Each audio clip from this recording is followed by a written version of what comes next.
Welcome.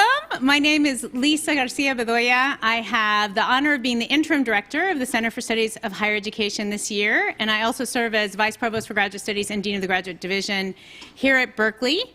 And I have the privilege of welcoming you to our 2024 Clark Kerr Lecture.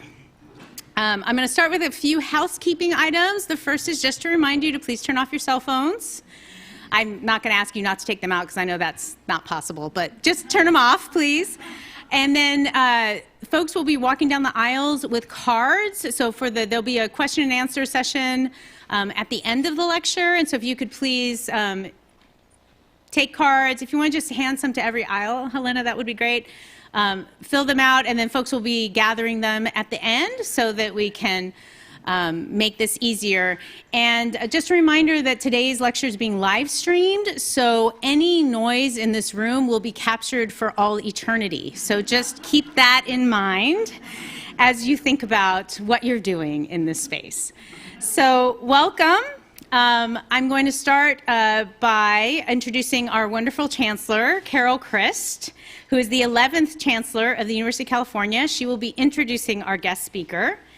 Chancellor Christ is a celebrated scholar of Victorian literature and is also well known as an advocate for quality, accessible public higher education, a proponent of the value of a broad education in the liberal arts and sciences, and a champion of women's issues and diversity on college campuses.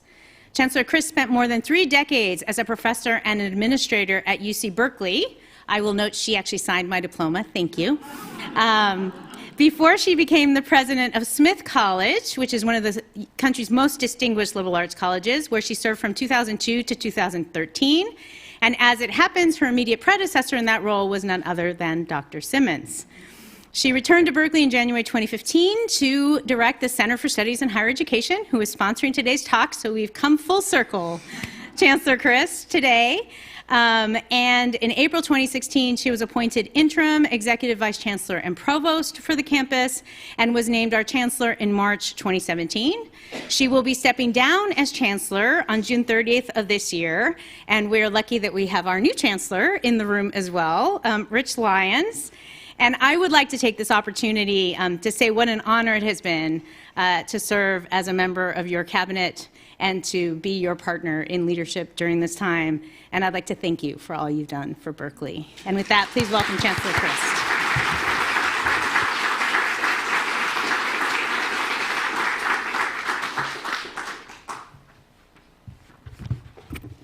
Thank you, Lisa.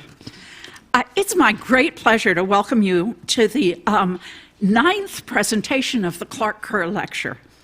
I would especially like to welcome UC President Drake, who is with us today for this wonderful occasion. It was in 2001 that the University of California and the Carnegie Corporation established the Clark Kerr Lectures on the role of higher education in society.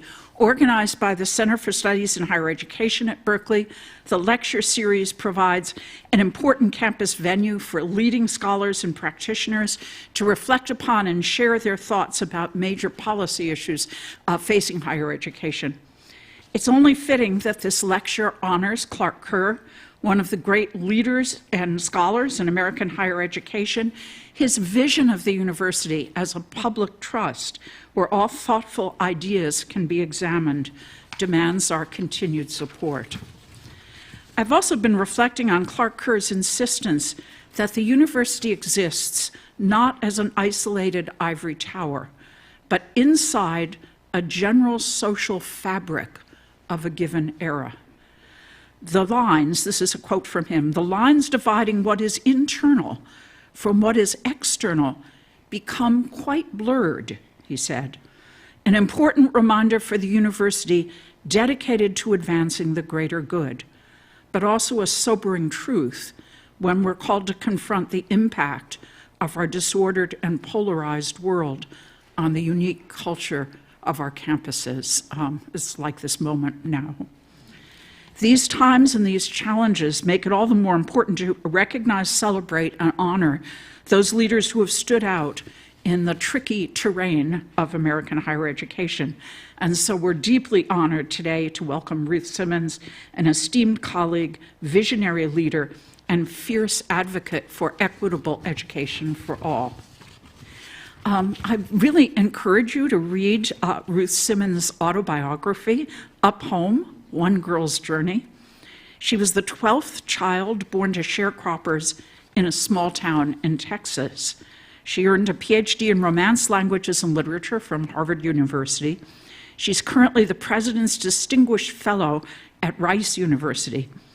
Dr. Simmons actually came out of retirement, it's a familiar story, to serve as the president of Prairie View A&M University, an HBCU, from 2017 till 2023. Under her leadership, Prairie View significantly expanded its scholarship support for students and was reclassified as an R2 research university under the Carnegie classifications. Ruth Simmons is one of these distinguished leaders who has led with great distinction 3 very different institutions of higher education. From 2001 to 2012, she served as the 18th president of Brown University, where she was the first African-American president of an Ivy League institution. She came in with this wonderful, wonderful initiative to expand the faculty and to really build Brown. She made Brown University a need-blind institution and established a committee on slavery and justice to investigate Brown's historical involvement with the transatlantic slave trade. Before Brown University, she headed Smith College beginning in 1995, and she was a transformational president for Smith. As you only know when you follow in someone's footsteps, I know all the amazing things that she did. She launched the country's first engineering program in a women's college. She created an incredible internship program called Praxis, and she was just such a wise, charismatic and visionary president for the college in ways that are benefiting it still today. In addition, Dr. Simmons has held leadership positions in various advisory roles at other universities. As a transformational higher education leader, Dr. Simmons has received many awards and more than 30 honorary degrees.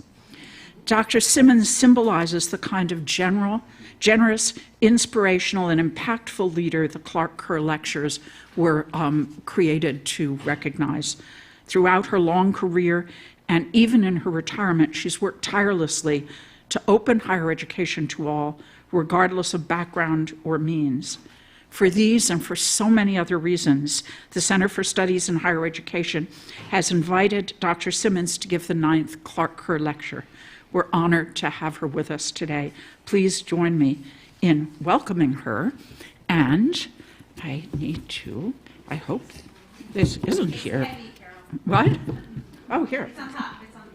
And I'm honored to present her with this plaque.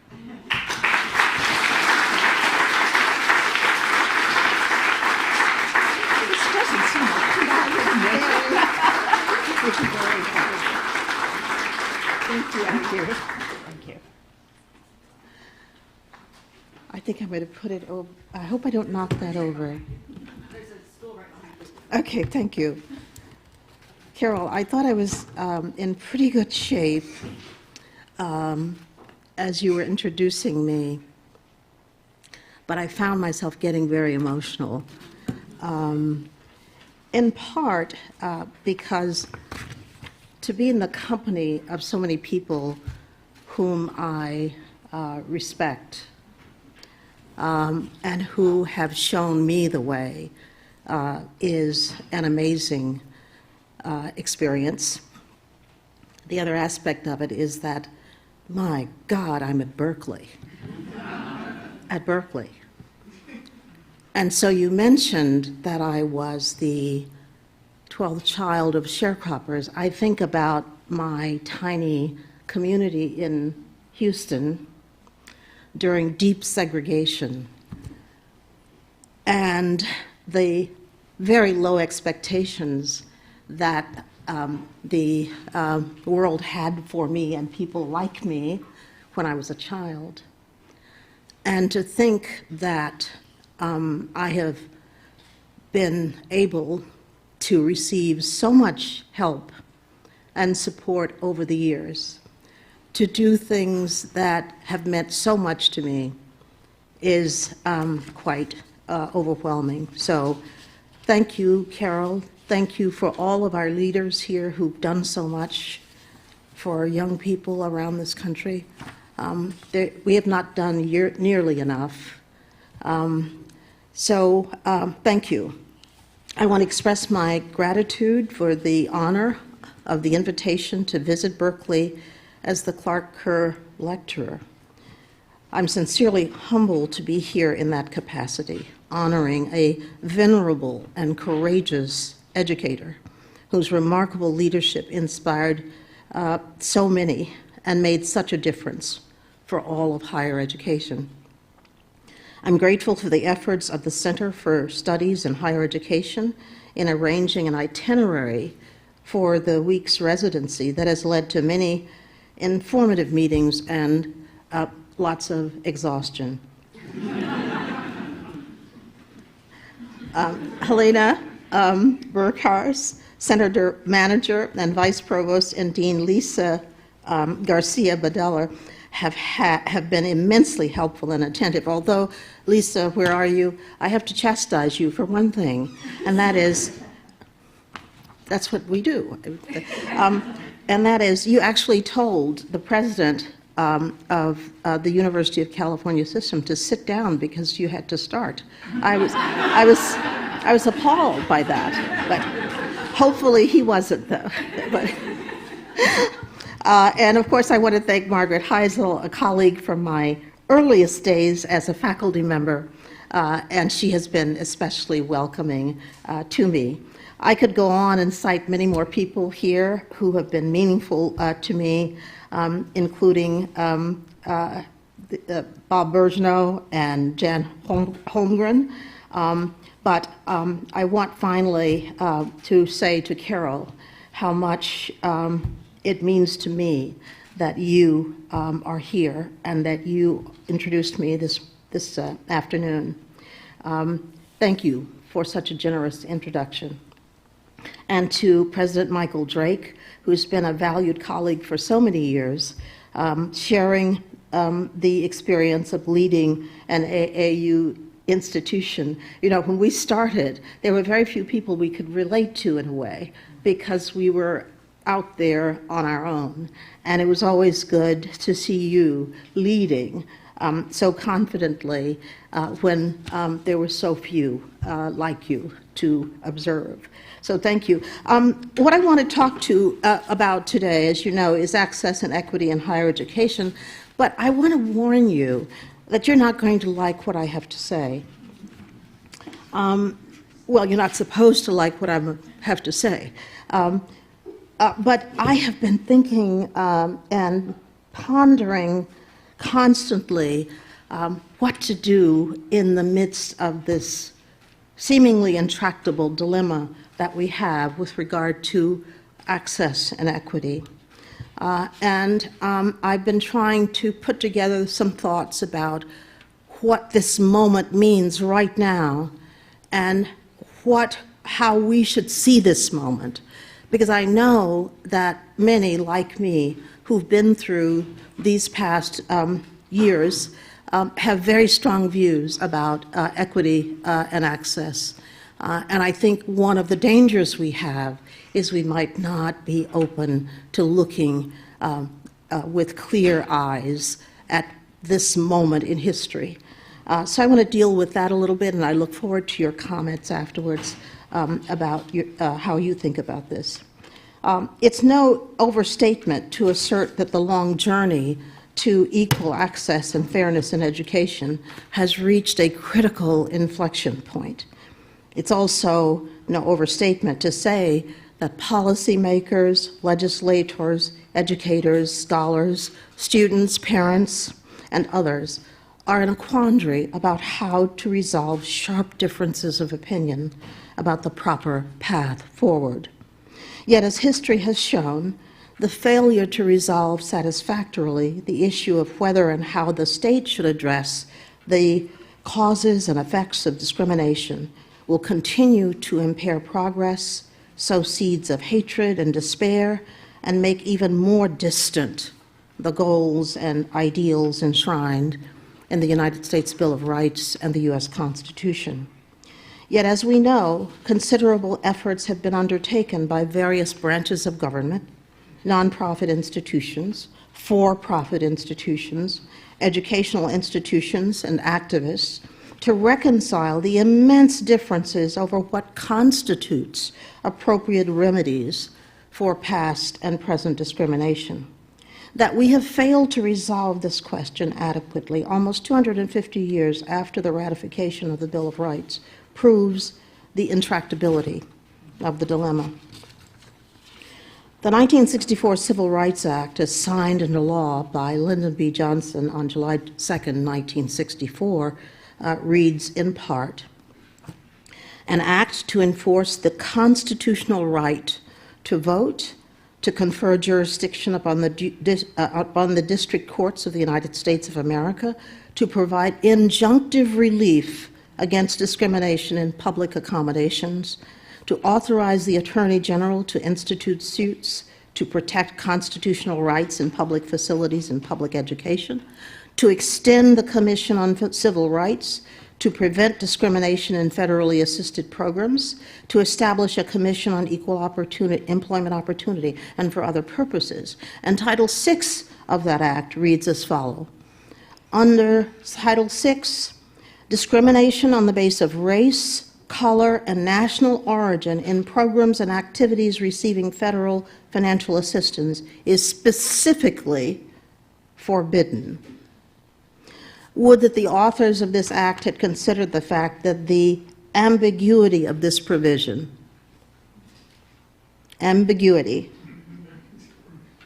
specifically forbidden, would engender a constant need for further exposition. Looking back over the decades in which so many would-be statutes, rulings, and interpretations tried to clarify how affirmative action was to be implemented and contained, one must wonder why that clarity has not been definitively established.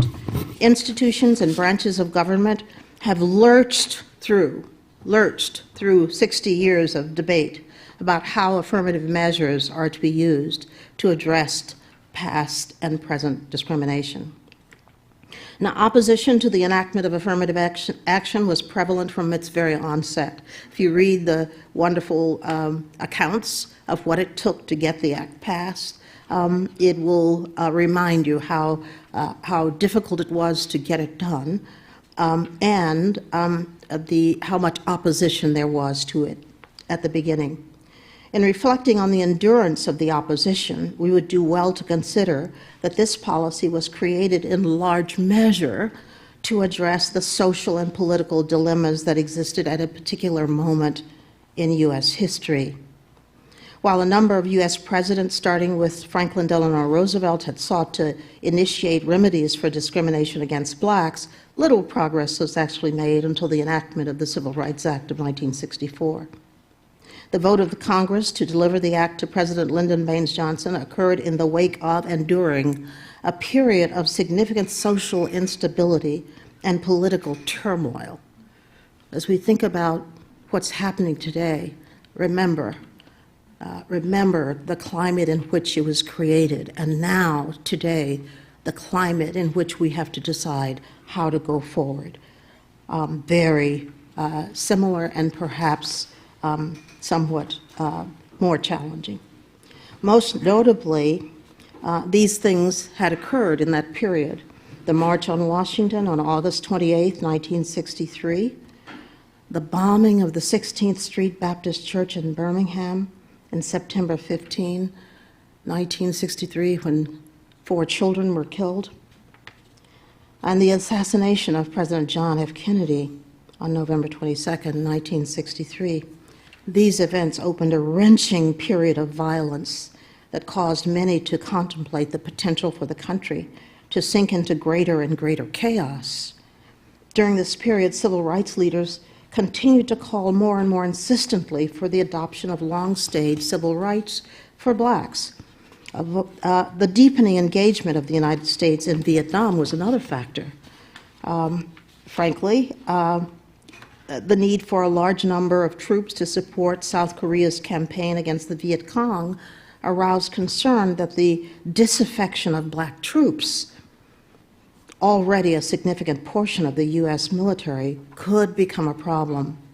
Martin Luther King Jr. made note of the fact that African Americans were paying a higher cost for the war in Vietnam, and suggested that it was important for the nation to pay attention to the seriousness of this disparity.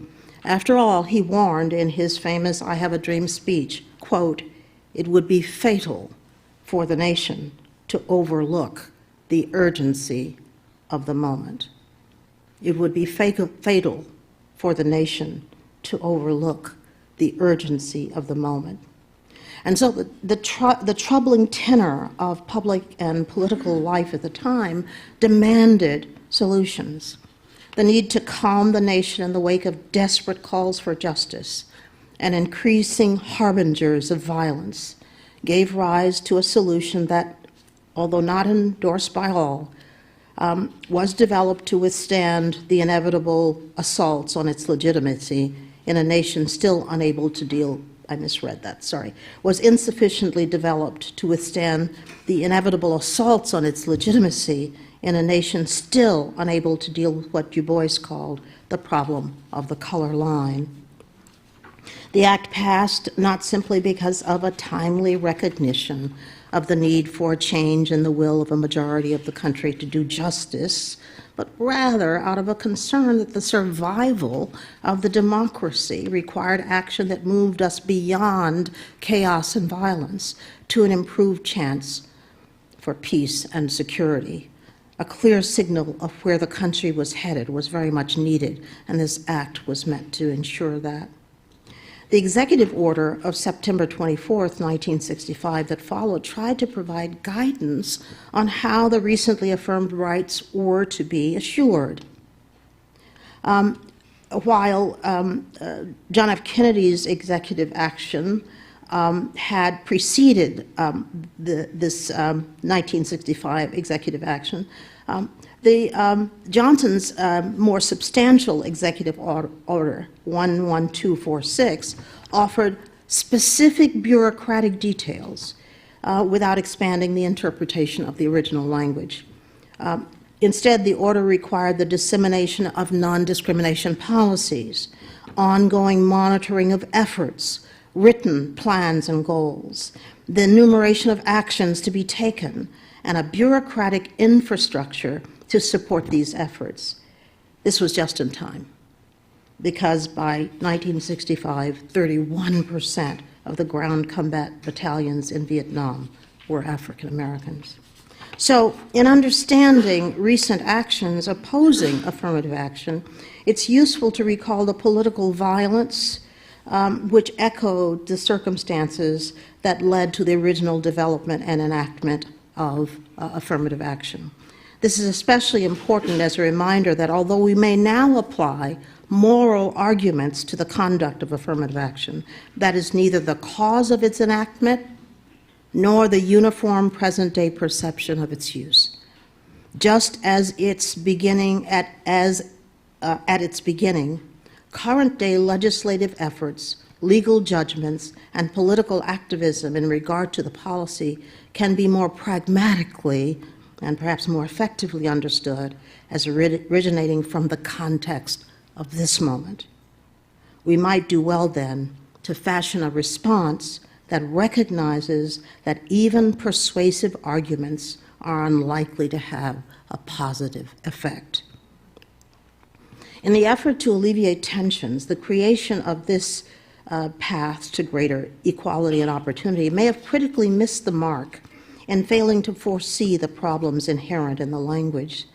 That language has given rise to its perpetual reinterpretation over the decades. For as specific as the statute language was as to setting goals, producing reports, appropriate monitoring, and so on, there was little guidance given as to the actions that would definitively satisfy the government's intent under affirmative action. Strewn across many sectors, enactment would inevitably be interpreted in a variety of ways. Special measures, particular to each sector, could be created to render the various programs specifically relevant to that sector's goal. Further, as different practices developed, the reach and complexity of affirmative action's footprint grew. This expansion and ongoing reinterpretation ultimately stretched the credibility of the policy and invited its undoing.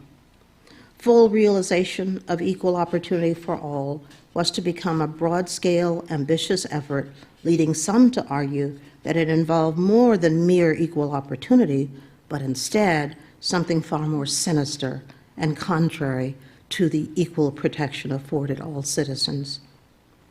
To be sure, the quest for fairness across all races, genders, religions, and personal circumstances is a broad enough umbrella and vague enough that there will inevitably be room for some to contest the legitimacy of the idea, and for others to affirm that such a goal is too vague to be practically or fairly implemented.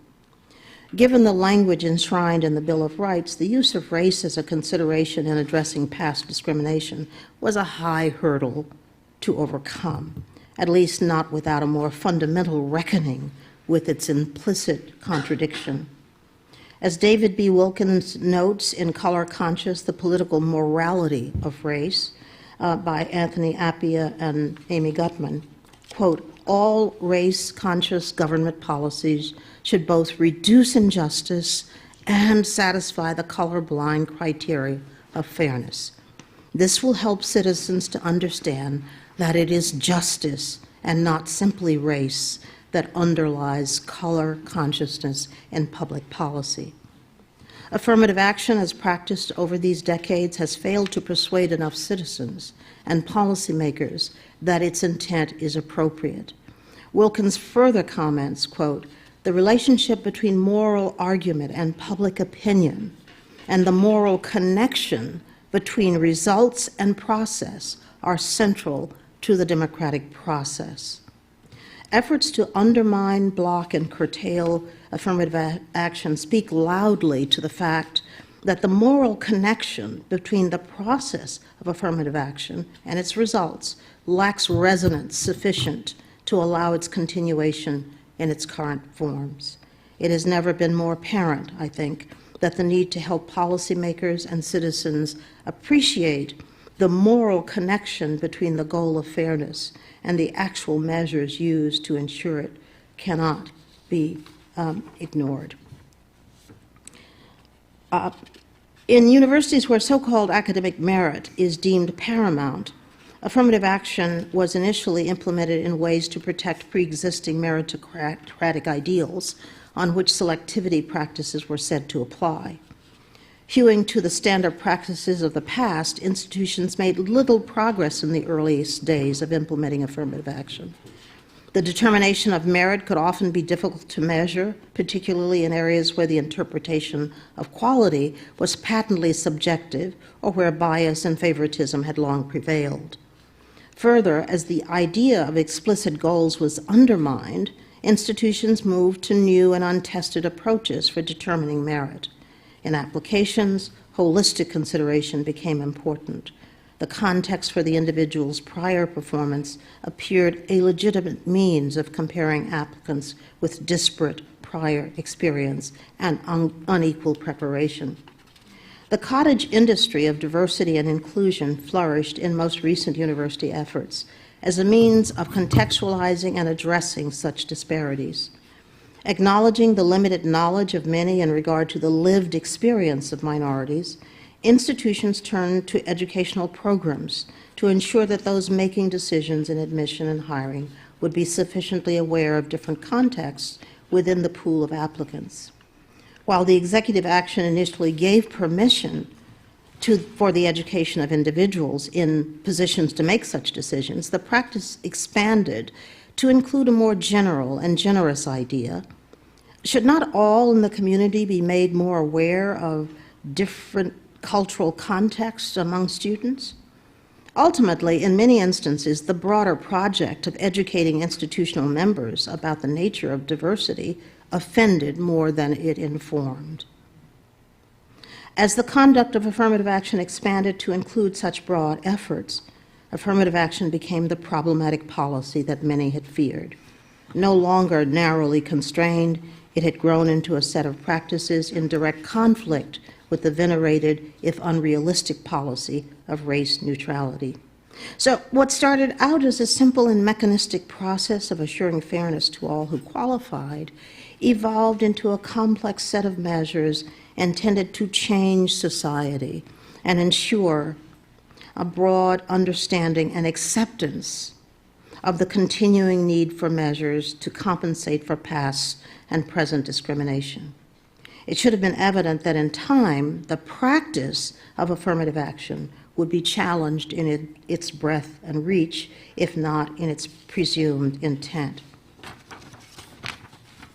Through a series of measures at every judicial level, courts have tried to address the burgeoning practices that grew out of affirmative action.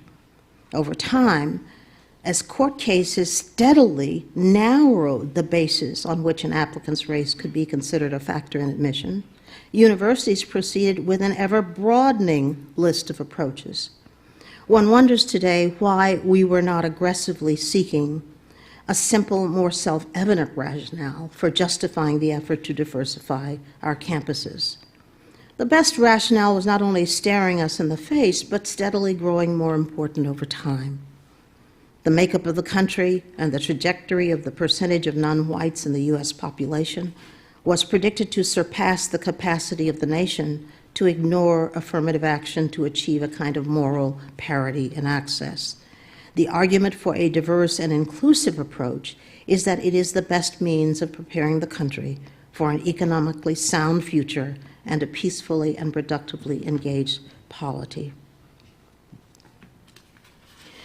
According to the 2023 U.S. Census, the 59% of whites in the United States is expected to be overtaken by the combined numbers of Hispanics, Asians, blacks, and others, resulting in non-whites and Hispanics being the greater proportion of the U.S. population.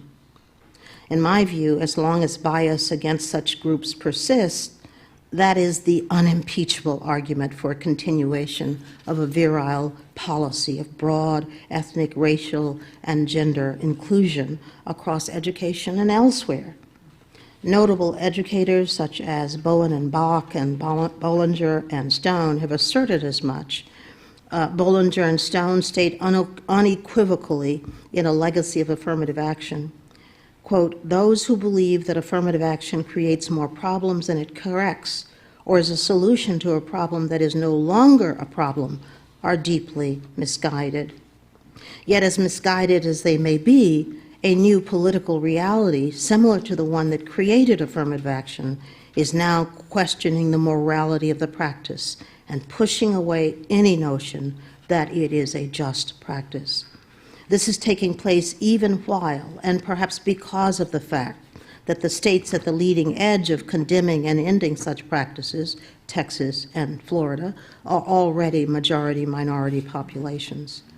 The introduction of the complicating factor of white fear and the question of the right of whites who become a minority makes this the most challenging political environment yet for affirmative action. How does one make convincing arguments in favor of affirmative action practices to remedy discrimination when a large portion of the public do not see it as relevant to their rights and their well-being? Directionally, the most recent decision of the Supreme Court could be said to have been predictable, given the various shoots that had sprouted over the decades since the 1960s legislation. While repeated attempts had been made to narrow the aperture through which we view affirmative action and diversity, the argument that diversity as practiced by Harvard and North Carolina was a sham and inconsistent with the intent of equal protection had come to roost among the justices, as well as among many in the public. I was an expert witness in the Harvard trial, in the run-up, at least, to the Supreme Court case. And in my testimony at trial, as a witness for Harvard, opposing counsel asked me to justify the use of race as a factor in providing access to opportunity. Remembering the divisions in the country during my childhood and the long road from the harm of segregation policies, I recalled in that moment how challenging it was for us as a nation to overcome persistent hatred and bias. And in that moment, for some reason, the anti-Semitic shooting at the Tree of Life congregation in Pittsburgh came to mind, and I lost it. Losing my composure, I could only respond, because if we don't bring different people together in this country, what is to become of us? Though embarrassed by my loss of composure, I was not embarrassed to assert what I've asserted all of my life since my experience of deep segregation as a child. What are we to become if we are unable to bring different groups together in the service of an overridingly important common project, a thriving democracy? That question animates all that I do. Indeed, what is to become of us if we turn aside the imperative of creating not only a fair environment for all, but one in which we can all feel a stake in the preservation of our way of life? I was recently at the American Philosophical Society Library in Philadelphia, where I had the privilege of going into the vault that protects and preserves original documents from the period of the founding of the country. It was breathtaking and sobering to see the marginal notes of Benjamin Franklin and Thomas Jefferson as they tried to fine-tune the outlines of the country they would bequeath to us. The difficult work and trade-offs necessary to create and preserve a shared project to which, in the main, we all belong and from which we all benefit must not be underestimated. It will take more than a mere reassertion of the myth of meritocratic decisions in a country rife with bias since its founding to create and preserve a peaceful and commonly affirmed national life. It will take persistence. It will take vision. It will take belief in the value of justice. It will take an acceptance of responsibility for our past omissions and misdeeds that wrongfully exploited and disadvantaged groups in the service of other groups. Could it be that we should have foregone the generalized and anemic postulation of the value of diversity in favor of a more reasoned and logical formulation of the impact of a robust and intentional diversity? Could it be that the argument for diversity could have been greatly bolstered by the full engagement and varied contributions of scholars and citizens from across the entire spectrum of education and communities, rather than primarily from a narrow set of fields? After all, knowledge, theory, and argumentation are our strong suit. The perceived wishy-washy concepts of do-goodism under the rubric of DEI may have proved too inchoate to answer questions about the dubiousness of these practices or to stanch the growing resistance among the public. Affirmative action moved from being a measure to address discrimination to a mass of strategies covering a range of offenses, from addressing overt and illegal actions on the part of racists to unintended microaggressions. The range of behaviors and actions targeted under this rubric became fodder for derisive accusations. Yet we cannot convincingly maintain that we are a nation of freedom and equality if we lack measures to assure that every group is entitled to fair treatment and access. Perhaps fair treatment and access should never imply that we are entitled to everything. So if our conduct of affirmative action has compromised its future, our conduct, and steadily impaired its use, what's to be done to preserve the importance of diversity in the educational environment? I have a few suggestions. Number one, universities must collaborate, be proactive, They must be clear and persuasive in defining the elements of learning that are enhanced by the presence of differences of background, differences of viewpoints, and differences of cultural experiences. We should define to what extent a carefully curated, diverse environment should take priority over rigid measures of merit.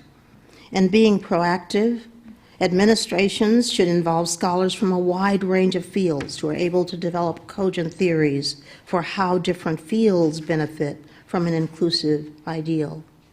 Instead of relying solely on intuitive and unproven measures that are no more than unilateral statements of values that can be dismissed by those with overridingly different values, we should attempt a framework as strong as that handed us by Jefferson, Franklin, Adams, and others. After all, as the makeup of the country continues to change, it will be ever more crucial to understand the parameters of an inclusive ideal. Universities should embrace fully the primacy of their research and scholarly purpose by inviting both a more probing and theoretical as well as fact-driven process to elucidate the necessity and benefits of diversity in education. The work of Bowen and Bach, with its copious appendices, offers an excellent example. University boards, presidents, faculties, and alumni should affirm the importance of universities and colleges making their own determinations as to what and who is qualified in the educational context. That's one of the most unsettling things about the current reality, is the growing power of people from outside the academy to dictate what universities should do. And they dictate that with more support than we should feel comfortable with. The Harvard case is a good example of that.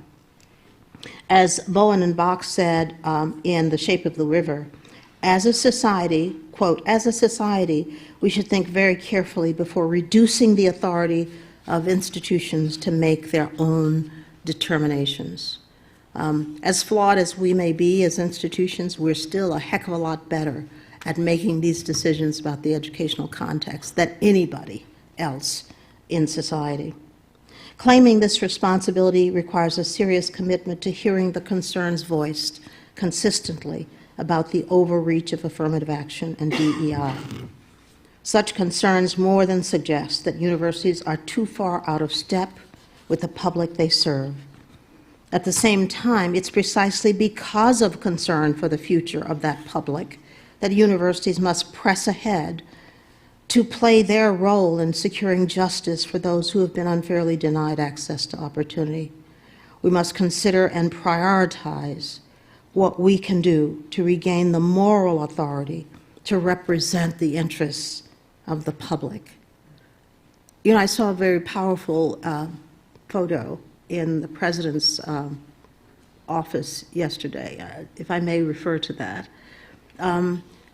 You have a photograph of somebody working in a field. And what you said to me is that the fact that there are people in the public who are detached from what we do, completely unaware of our efforts, should not at all deter us from working feverishly on their behalf. I think that's a wonderful way to think about it. We serve the public, and whether they know it or not, we should work as hard as we can to ensure that their interests are served. We should commission anew an effort to draft a blueprint for a nation of difference. This is maybe far-fetched, but when I'm thinking about the Congressional Congress and the Constitutional Convention and the ways in which the fights went on for days trying to come to some agreement about the shape of the country, I thought, what a wonderful thing. It's not unheard of for us to continue to do that even today. And so I would love to see an effort led by universities to draft such a blueprint. Now, many different societies have attempted this in small part, but nothing as massive as what we ought to be trying to do. I believe that educators should assert the primacy of their experience and knowledge in forging policies of access to education. In doing so, we must begin to erase the impression that the conduct of fairness in education is sloppy, that it greatly overreaches, and that it has little to do with the quality of education. DEI, as currently practiced, may have been irreparably wounded, irrespective of the malevolent intent of recently formulated laws to terminate its use.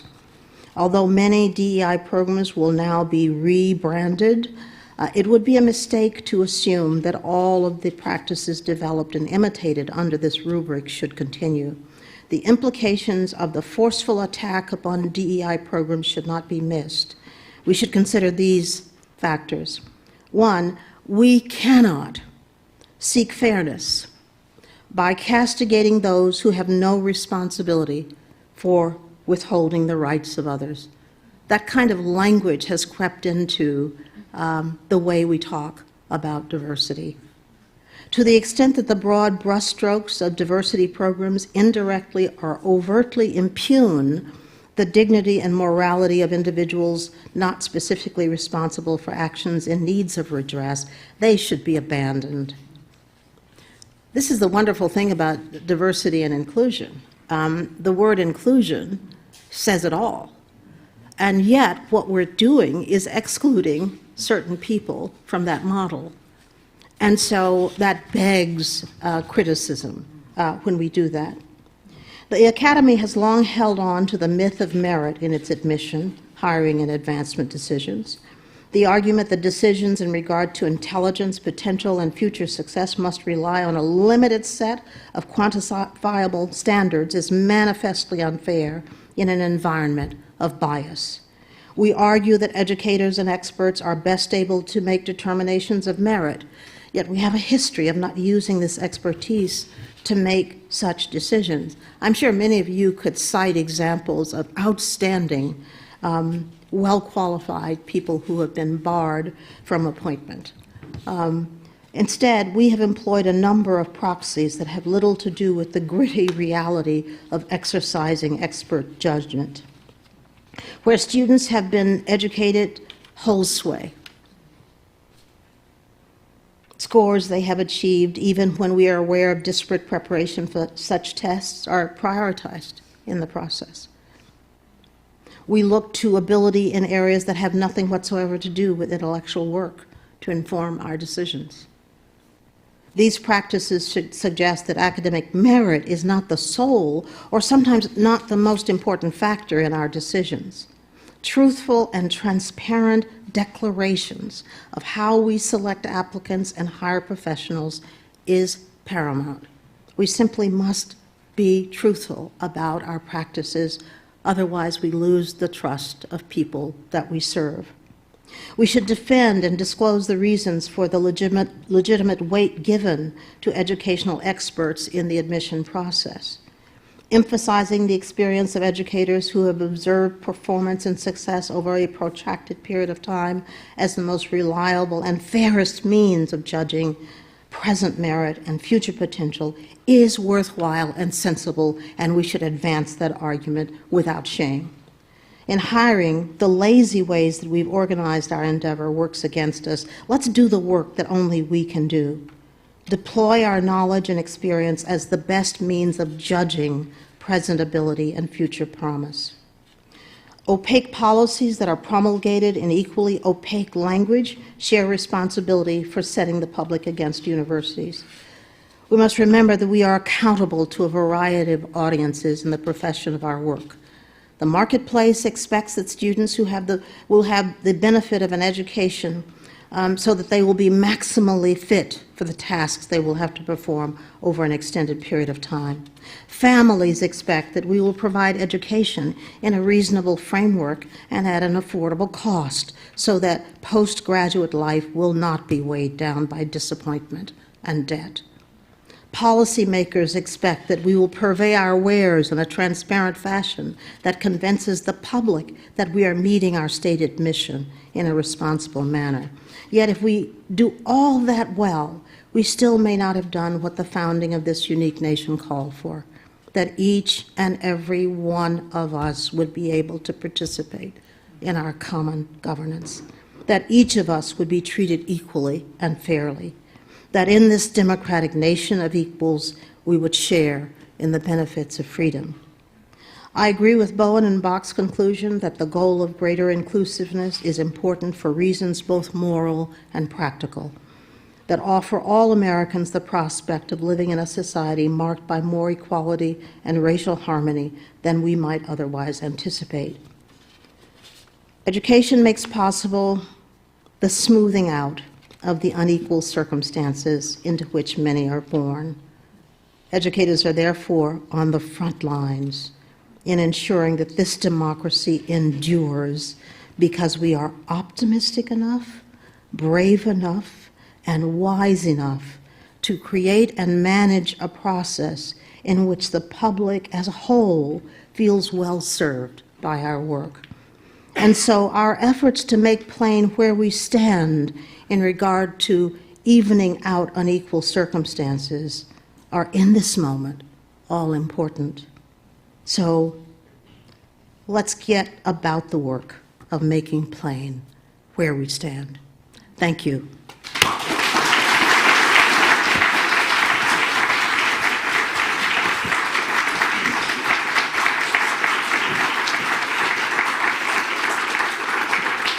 Which one? Is that the right one? Thank you so much, Dr. Simmons. We are at time, but I'm hoping folks will indulge just a few questions, if that's okay. And I'm going to start. I know about that 10 minutes late starting, so. Sorry, Berkeley time. We're going to start with but folks were kind enough to offer questions online when they registered. If you have questions on your cards, if you could please signal to Helena, who's coming down, and pass them across so she can bring them to me, that would be great.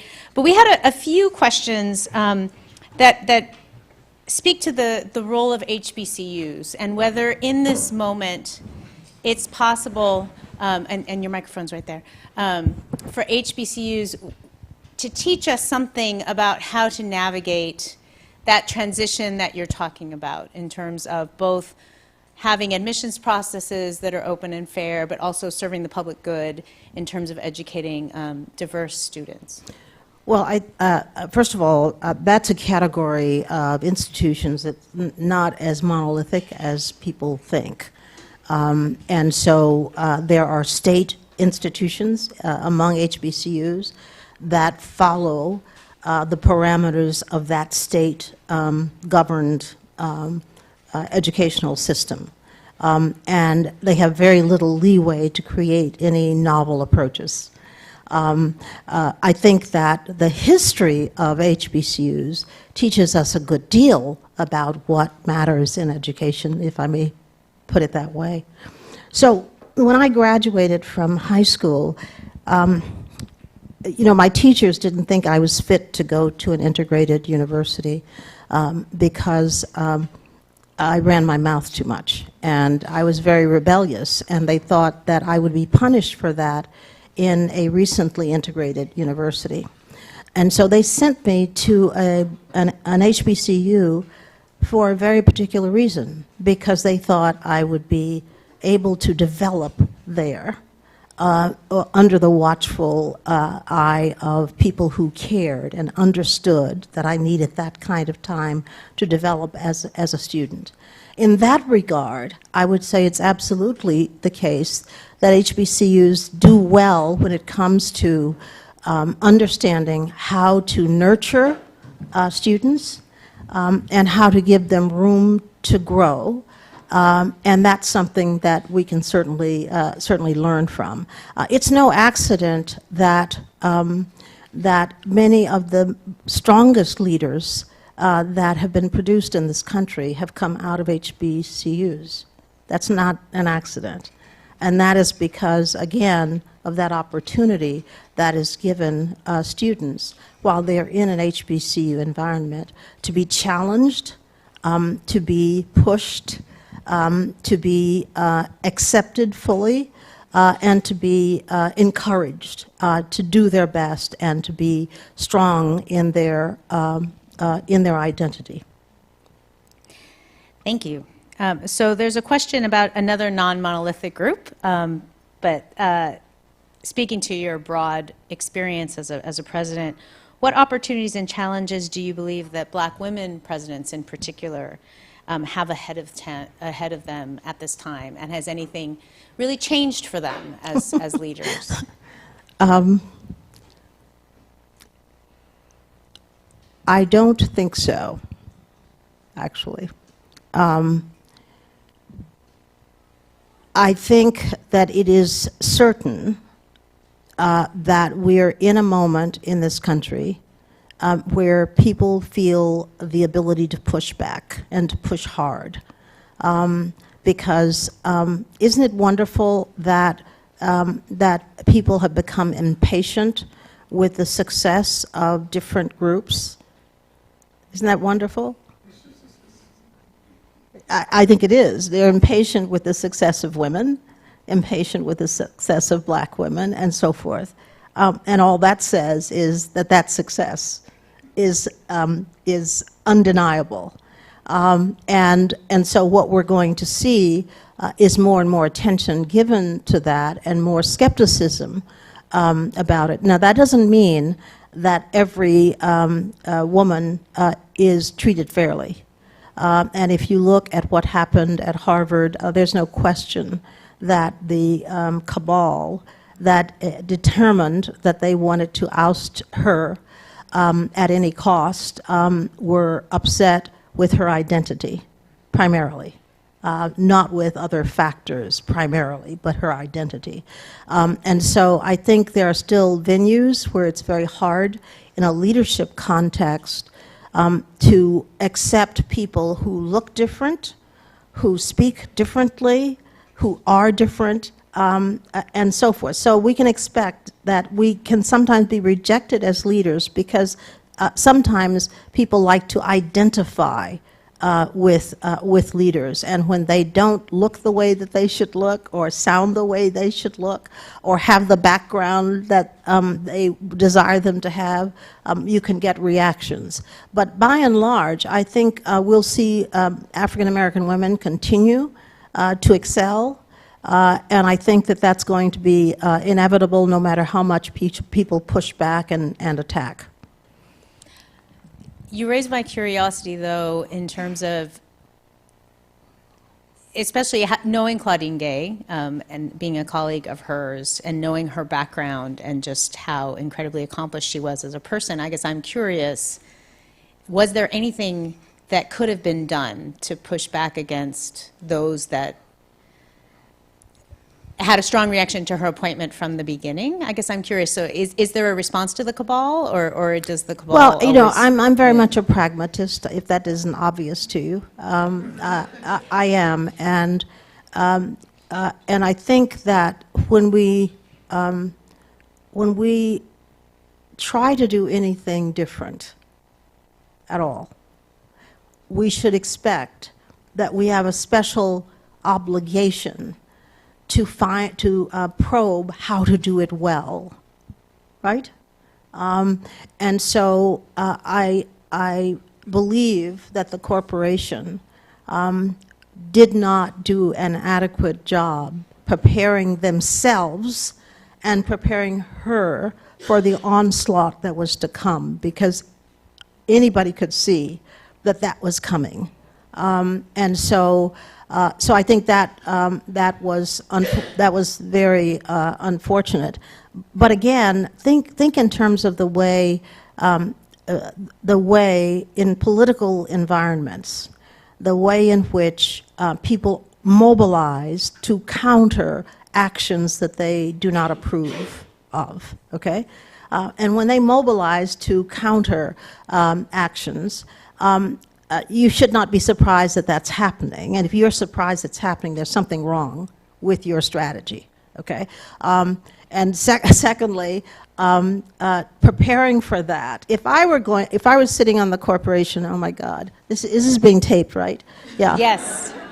I'm employed by Harvard, so I have to be very careful. But nevertheless, I think if you're going to take a bold action, your first obligation is to take great pains to understand what the consequences will be, what the reaction will be. This is second nature to us, because we've run universities, and we're used to students reacting sometimes to things that we say and do, and faculty as well, and so we're ready often for the reaction that we're going to get. Governing bodies are not as fleet of foot, I would say, in doing that, but I do so wish that the corporation had been more mindful of the step that they were taking in terms of the way it could destabilize the institution if alumni came to weigh in the way that they weighed in. Now, admittedly, the Hamas-Israel situation arose, and that's difficult for anybody. All presidents have had challenges navigating that. But even without that, I think it would have been the same outcome, frankly. And just to explain, in case people don't know, Harvard is governed by the Harvard Corporation. That's the governing body, which I think to a University of California audience may sound a little strange, but that's what they're called. So another question in a somewhat different vein. Attacks on diversity exist alongside targeted attacks on African American studies, ethnic studies, and gender and women's studies. Can you speak about the value these departments bring to the university and what might be lost if they disappear? Well, first of all, they bring truth. It is especially tragic to be in a learning environment in which you, by virtue of the absence of a full account, are teaching a portion of what people should know, right? And for so long, women were not a part of the curriculum. African Americans and others were not a part of the curriculum. And how can that be a valid university speaking the truth about history and about culture? I don't get that. So these departments are essential to the modern university in that they represent the full inclusion of areas of study that have to be studied. And those of us who came along before that was possible, before universities accepted that, had to fight for the idea of these studies being legitimate areas of inquiry. And now that they are there and they are doing legitimate inquiry, we must not allow them to be removed. Thank you for that.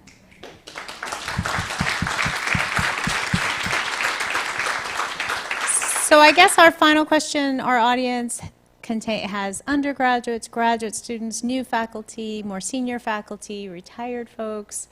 What are some final words of wisdom you would like to share with our audience today?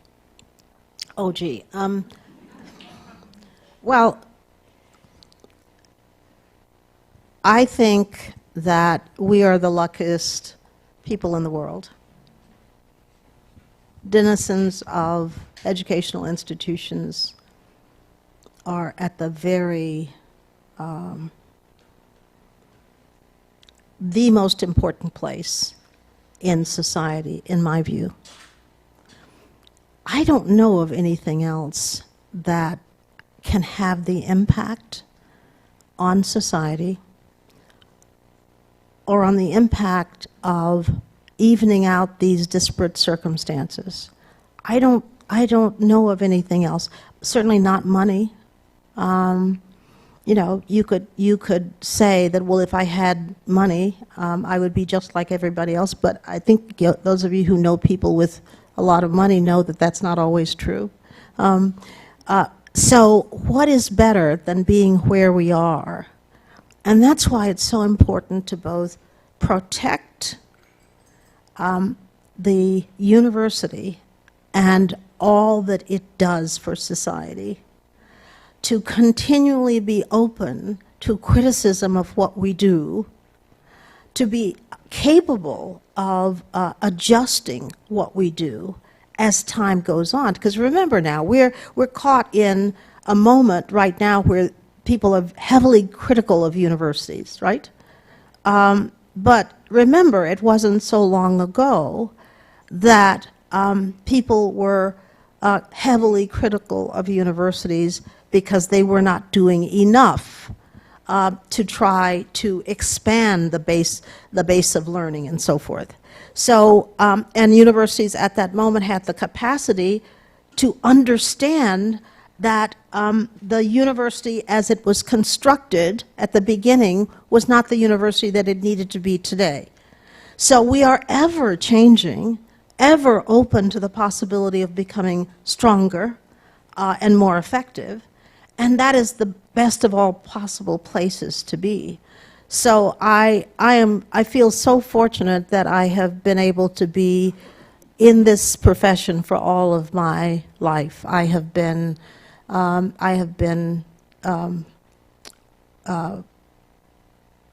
rebel, a bit of a rebel. I have been critical most of my time as a university denizen.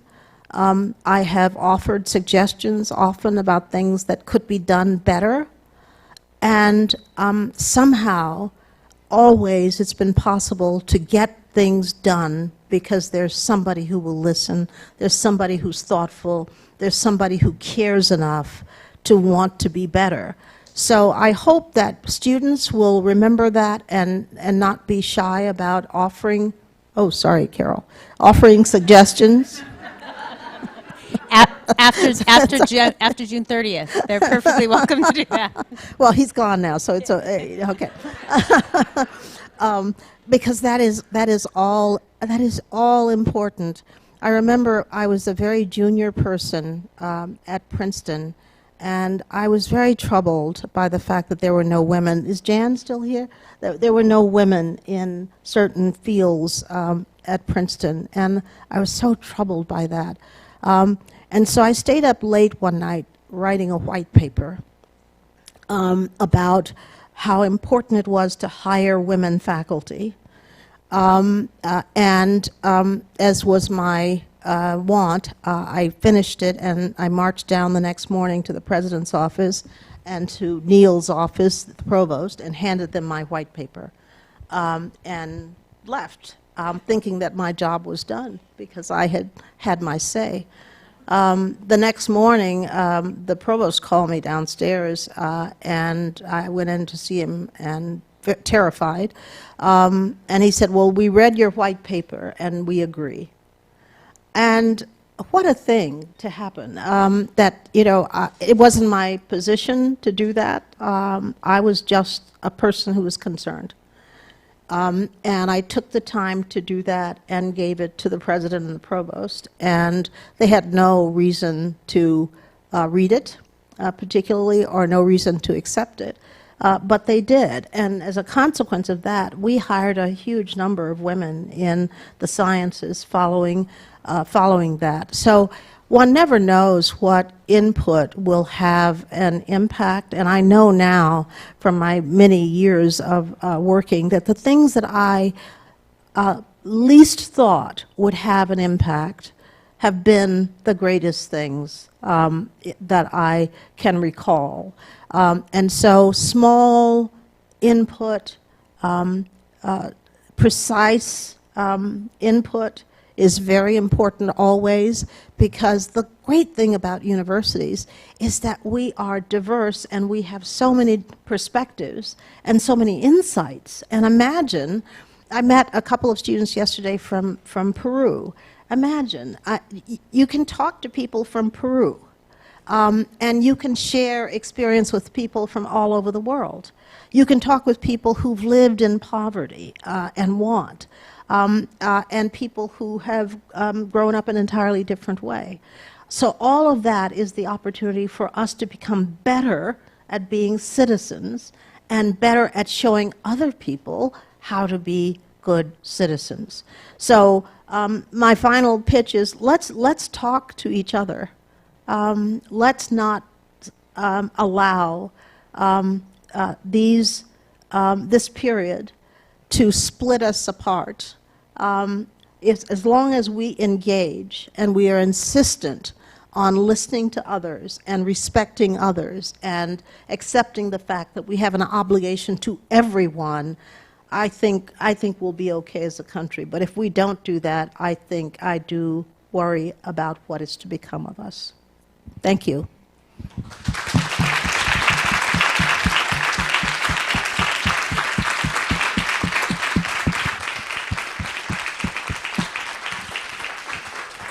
Thank you so much, Dr. Simmons, for all of the wonderful wisdom. And I invite you all to join us for a reception. There will be snacks in the atrium, and we can continue the conversation. Thanks very much.